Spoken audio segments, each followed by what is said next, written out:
基隆条景公园发生崩山，有学者的分析，一日本地就是防列做高风险的地区，研判是低东雨山架的这里棚扩大，即阵落大雨，水阁渗入去土坝内底，才会甲山架塞出去。 这个所在的报道真假，海大学者指出，早就已经防地组落就高风险区，地址是有环向破裂面，山坑背后也有真侪冲向这里，研判是真正发生的地动，虽然强度无大，也毋过加减会雨必须扩大，再加上连日大雨，所以造成山崩。水从上方进入我们的这个逆向波的后面的裂缝里面啊，那这个水压的蓄积，它需要时间，水压的蓄积之后呢，就会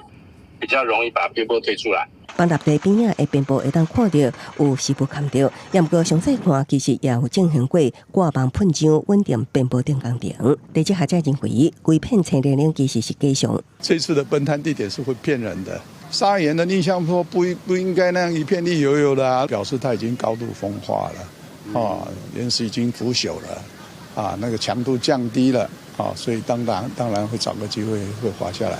专家指出，这个所在是山崩甲地骨地质敏感区，是日向也是石膏堡。虽然进行过表层护堡甲种树啊，也毋过感受颠倒风砍掉的。较歹观察表面水系变化，另外也指出，敢若伫地面巡检是真不足，应该搁要用航角度甲空气机监测顶边部的变化。我们用无人机搭配 AI 科技，进行所谓的坡顶人工边坡滑动面的一个判识呢，